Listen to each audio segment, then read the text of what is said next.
Baik, kembali dalam cerita. Tadi kita bercakap berkaitan dengan capaian internet di Sabah dan sebagainya, tetapi dalam masa yang sama kita bukan sahaja menunggu sekiranya berita itu perkara-perkara besar berlaku dan juga kita follow up dan sebagainya. Tetapi ada perkara-perkara yang juga kita nak melihat daripada segi jangka masa dan juga berskala. Yang penting untuk bagaimana untuk kita memahami dan juga mungkin kita sebagai medium untuk menyelesaikan isu-isu berkenaan oleh pihak yang berwajib.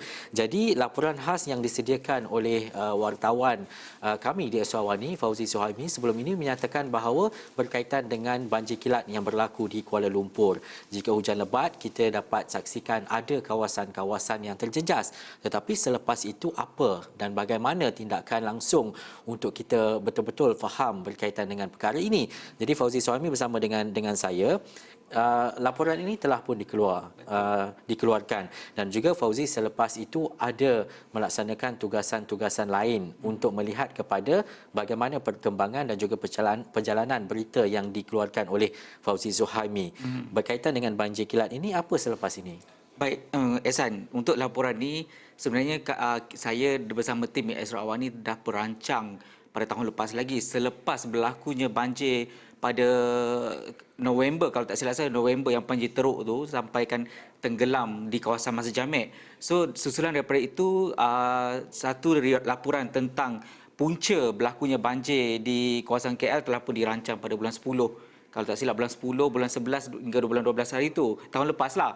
So disebabkan saya menunggu maklum balas daripada pihak berkuasa, sebab untuk membuat laporan seperti ini kita sebagai organisasi media kadang-kadang kena berlaku adil. Sebelum kita melakukan sesuatu isu, mendedahkan sesuatu isu, kita perlu juga bagi ruang kepada pihak berkuasa tempatan untuk menjelaskan fenomena itu tersendiri, tapi menyebabkan kekangan tertentu, maklum balas itu gagal diperoleh, sehingga kan laporan ini diterbitkan sempena dengan Hari Wilayah Persekutuan untuk kita wujudkan apakah isu utama yang sentiasa menjadi sasaran ataupun menjadi yang terpaksa ditanggung oleh warga kota, iaitu isu banjir yang setiap kali hujan lebat memang KL akan digenangi air.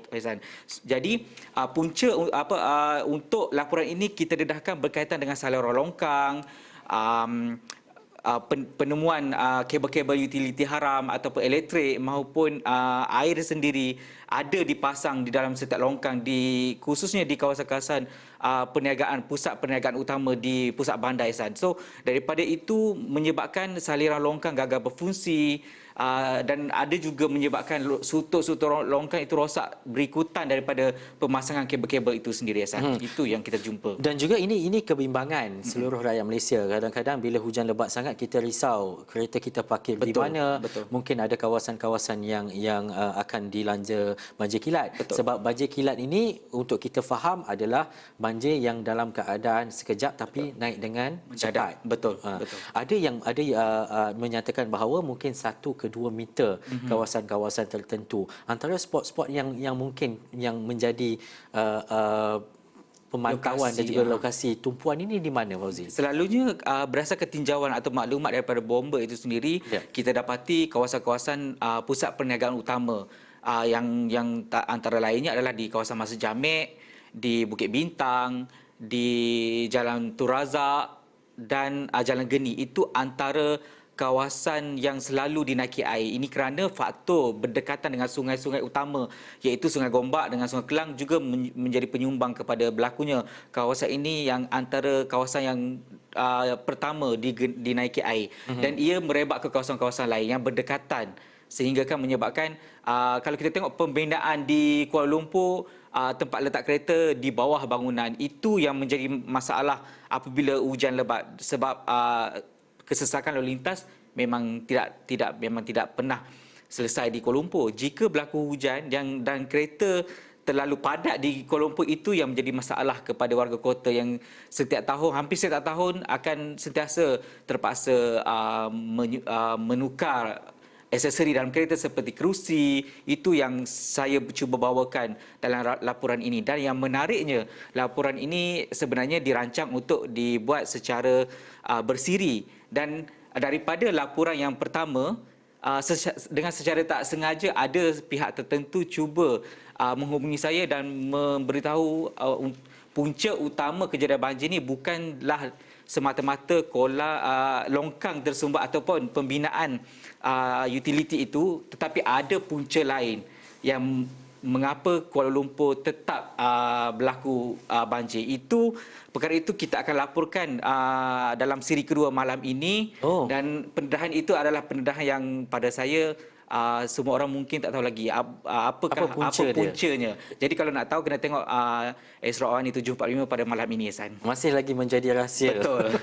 Tapi Fauzi, kita tahu kepadatan penduduk di Kuala Lumpur dengan kawasan perumahan yang banyak, kita perlu memerlukan satu saliran yang baik.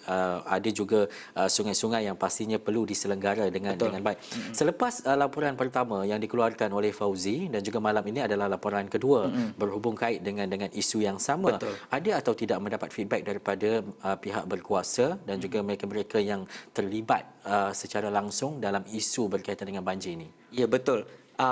Tidak dinafikanlah dengan laporan itu ada pihak daripada pihak berkuasa tempatan ataupun jabatan saliran dan pengairan turut terpanggil untuk memberi penjelasan tentang isu tersebut. Dan di BKL juga sebab PBT yang Kuala Lumpur adalah di bawah tanggungjawab Dewan Bandaraya Kuala Lumpur, dan mereka juga turut menghubungi ataupun saya juga untuk mendapatkan maklum balas daripada DBKL tentang isu ini. Bagaimanapun mereka selepas saya beritahu ada siri seterusnya tentang laporan ini, mereka nampaknya menunggu siri yang seterusnya untuk memberi maklum balas tentang masalah isu ini. Jadi kita akan tunggulah apa yang laporan malam ini dan disusuli dengan maklum balas daripada DBKL dan juga JPS, Hasan. Dan bila kita bercakap berkaitan dengan cuaca, perkara ini kita tak jangka. Betul. Mungkin hari ini kita rasa tiada masalah isu banjir ini sebab tak hujan lebat pun. Betul. Tetapi mungkin dalam 2-3 hari, sebulan atau berminggu lagi kita akan berdepan dengan situasi yang sama. Bendanya berulang. Ya, ini yang cuba kita nak bawakan. Kenapa dari segi kajian dan juga mungkin penilaian daripada Fauzi sendiri sebagai wartawan, isu ini tak habis, tak selesai. Kenapa yang untuk pendedahan kenapa tu kita akan jawab pada malam ini. Tetapi dalam laporan yang sebelum ini yang telah pun kita siarkan, kenapa masalah ini masih lagi berlaku di Kuala Lumpur adalah salah satunya pembangunan yang padat yang di Kuala Lumpur dan tidak dirancang dengan baik. Selain itu saliran longkang yang tidak mampu menampung kapasiti air. Salah satunya adalah berpunca daripada pemasangan kabel-kabel utiliti haram tersebut. Dan selain itu sampah sarap juga, Ehsan. Kita tengok sikap masyarakat itu sendiri yang masih lagi suka membuang sampah merata-rata menyebabkan sampah terkumpul di saluran longkang, itu menyebabkan salah satu punca kejadian banjir juga. Dan selain itu struktur longkang yang sudah lama tetapi tidak diselenggara dengan baik menyebabkan kapasiti air untuk membawa arus air itu agak terganggu. Kalau sebelum ini kita tengok kapasitinya boleh dikatakan 100%, tapi sekarang ini hasil tinjauan di pusat bandar utamanya hanya 40% sahaja kapasiti air longkang yang boleh melalui kawasan longkang itu. Dan pastikan untuk kita melihat siri yang kedua, siri pertama boleh tengok di platform Esra Awani, dan juga malam ini di Awani 745 kita akan bongkar lagi isu ini. Okey, dan kita mengharapkan jangan buang sampah merata-rata. Itu perkara tanggungjawab kita lah. Kalau berkaitan dengan longkang, selenggara dan sebagainya, kita letak kepada pihak berkuasa. Tapi untuk kita, jangan buang sampah merata-rata. Tanggungjawab kita. Terima kasih sama-sama. Fauzi Suhaimi. Itu saja waktu yang kita ada untuk cerita. Assalamualaikum. Jumpa lagi.